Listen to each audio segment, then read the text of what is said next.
Guys welcome and welcome back to my YouTube channel. তো আজকে যাব মা বাড়িতে মামির হাতের তৈরি মটন খেতে।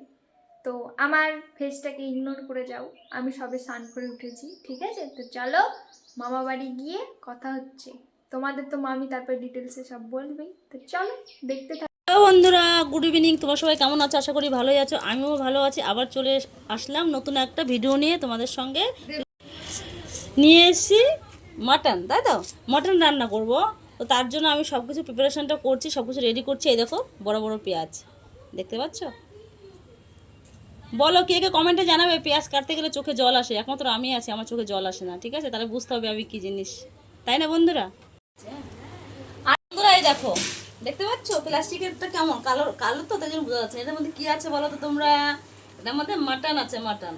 তো আমি আজকে রাত্রেবেলায় মটন রান্না করব, তোমরা সঙ্গে থাকবে, দেখতে থাকবে আমি কেমনভাবে রান্না করি। আর বেশি বেশি করে কি করবে, কমেন্ট শেয়ার লাইক, কেমন বন্ধুরা? চলো। তো বন্ধুরা দেখো টমেটোটা কেটে নিচ্ছি, এটা 4 ফালি করে নেব, বেশি দেব না। আর বলেই তো দিলাম আগের ভিডিওতে, টমেটোর বীজগুলো দিলে না বেশি টক লাগে যে কোনো জিনিস, এটা ছাড়িয়ে দিলে না আর অতটা টক লাগে না।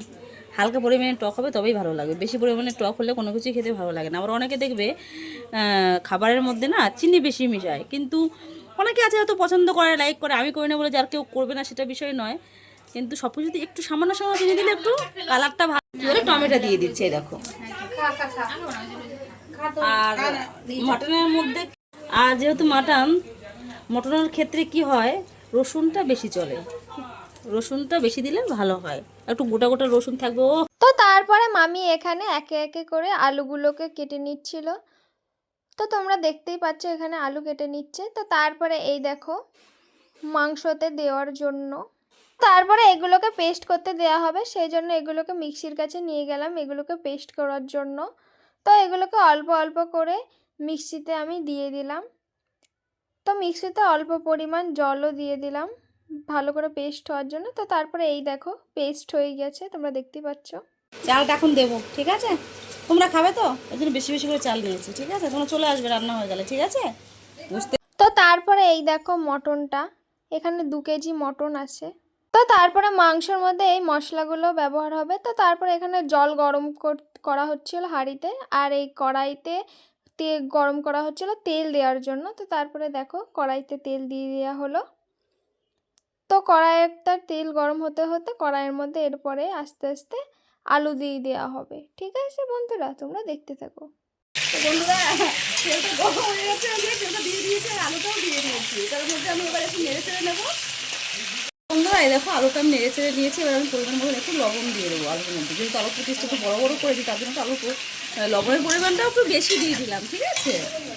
এবার আমি এখানে হলুদটা দেবো কিছুক্ষণ পরে, এখন দেবো না, কারণ এখন যদি আমি হলুদ দিই না তাহলে আলুটা কালার আসবে, কিন্তু দেখি দেখা যাবে ভাজা হয়ে গেছে, দেখি কড়াইতে লেগে যাবে, দেখি আলুটা কাঁচা থেকে যাবে। মাংসটা কেমন বলো তোমরা কমেন্টে জানাবে অবশ্যই, হ্যাঁ? আর এই মাংস যদি রান্না করা হয় কেমন লাগবে বলো বন্ধুরা, একদম পিওর খাসি, ঠিক আছে? একদম মানে আমার ভাতটা কেমন লাগছে বলো। দেখো জলটা বেশি দিয়েছি কারণ ঝরঝরা ভাত হবে তো আজকে, মটন দিয়ে খাওয়া হবে, বুঝতেই পারছো। এই দেখো আর একটু ফুটবে তো নামিয়ে দেবো তখন, ঠিক আছে? তোমার দেখতে থাকো, আমি এখন মাংসটা রান্না করবো, চলে আসছি মাংসর কাছে। এই দেখো ভাতটা একটু শক্ত শক্ত নামালাম, কেননা মাটন দিয়ে খাওয়া তো, ভাতটা গলে গেলে ভালো লাগবে না, এই জন্য একটু শক্ত করেই নামালাম, ঠিক আছে? দেখো তেলটা গরম হয়ে গেছে, তো ওইখানে আমি দিয়ে দিচ্ছি 2টো এলাচ আর দারচিনি, মানে যে গরম মশলার ছালটা দিয়ে দিচ্ছি, আর এটা 3-4টে লবঙ্গ দিচ্ছি, ঠিক আছে? তো আমি এখানে দিয়ে দিচ্ছি, তারপরে দিয়ে দিচ্ছি শুকনো লঙ্কা ছিঁড়ছে। দেখো তেজপাতা, 2টো তেজপাতা দিয়ে দিলাম। এই দেখো লাল লাল হয়ে গেছে। তখন এবার আমি দিয়ে দিচ্ছি পরিমাণ মতন জিরে, গোটা জিরে বেশি খুব দেবো না। তো তারপরে যে মশলাটা পেস্ট করে রাখা হয়েছিল তো সেটা কড়াইয়ের মধ্যে দিয়ে দেওয়া হলো। তো দেওয়ার পর ভালো করে নাড়াচাড়া করে নেওয়া হচ্ছে, তোমরা দেখতেই পাচ্ছ। তো এটাকে এবার ভালো করে নাড়াচাড়া করে নিতে হবে। তো তারপরে জিরে গুঁড়োটা খুব বেশি দেবো না, কারণ জিরে গুঁড়ো একটা স্মেল থাকে, ওটা ভালো লাগে না, সেই গন্ধটা, ঠিক আছে? দিয়ে দিচ্ছি ধনের গুঁড়ো, ধনে গুঁড়োটা বেশি পরিমাণে দেবো, কারণ এটা দিলে কোনো অসুবিধা নেই। তো জিরে গুঁড়োটা বেশি পরিমাণে দিলে কি হবে, গন্ধ করবে। এখানে ভেজে নিচ্ছি ভালো করে, যখন মশলাটা থেকে তেলটা ছেড়ে দেবে তখন আমি মাংসটা ঠিক মতন দিয়ে দেবো। তো বন্ধুরা দেখো পরিমাণ মতন লবণটা দিয়ে দিচ্ছি এখানে, একটু অল্পই দেবো, বাদ বাকি পরে দিয়ে দেবো যদি লাগে। আগে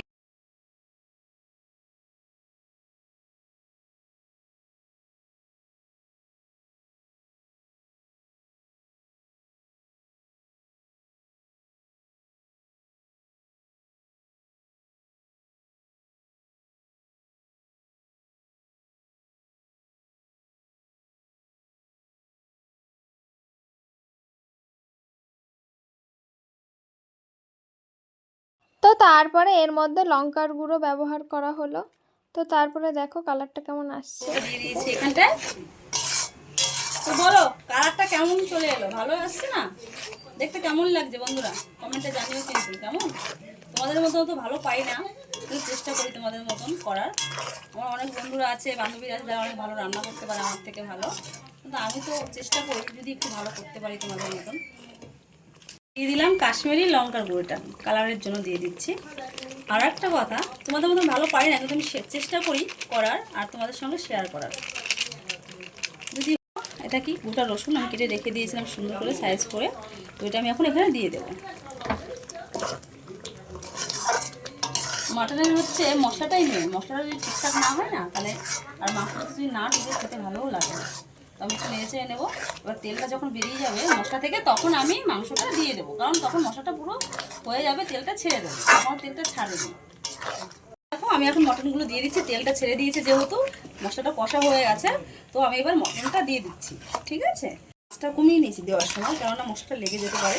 যে কোনো জিনিস দেওয়ার সময় সবসময় আঁচটা কমিয়ে নিতে হয়, ঠিক আছে। তো বন্ধুরা দেখো আমার মাংস কষানো প্রায় কমপ্লিট হয়ে যাচ্ছে, এখনো হয়নি, আর একটু হবে। তো মাংসর গা থেকে তেলটাও ছেড়ে গেছে, দেখো দেখতে পাচ্ছ তোমরা। আমি আঁচটা যেহেতু কমিয়ে দিয়েছি, একটু বাড়িয়ে দিই, এবার বুঝতে পারবে। দেখো দেখতে পাচ্ছ, এই দেখো ফুটছে, তেলটা ছেড়ে গিয়েছে, তার মানে মাংসটা কষানো প্রায় কমপ্লিট হয়েছে, এখনো হয়নি। আমি এখানে কষাতে শুরু করেছি, এবার নাড়তে হবে ঘন ঘন, কারণ যদি লেগে যায়, যেহেতু তেল বেরিয়ে গেছে। যত নাড়বো মাংসটা তত ফিনিশিং ভালো হবে, মানে এখানে মশলাটা ভিতরে ঢুকে যাবে, খেতেও টেস্ট লাগবে। ভিতরে মশলা না ঢুকলে খেতে ভালো লাগে না, যদি মানে লবণ কম, খেতে টেস্ট নেই। লবণ যদি না ঢোকে ভিতরে খেতে ভালো লাগবে, তার জন্য একটু ভালো ভালো করে নেড়ে দিতে হবে ঘন করে, সুন্দর করে। কষানো কমপ্লিট হয়ে গেছে, এই দেখো আমি এবার জলটা দিয়ে দিচ্ছি। তারপরে আমি মামির কাছ থেকে একটা চর্বি নিয়ে এসেছিলাম লোভ সামলাতে না পেরে, তো যেটা খেতে একদম অসাধারণ ছিল। তো তোমরাও এইভাবে বাড়িতে ঘরোয়া পদ্ধতিতে মটন রেঁধে মানুষকে পরিবেশন করতে পারো। আর আমার ভিডিও যদি তোমাদের ভালো লেগে থাকে লাইক কমেন্ট শেয়ার অবশ্যই করে দেবে। তো বন্ধুরা আজকের মতো টাটা, ভিডিওটা এখানেই শেষ করলাম।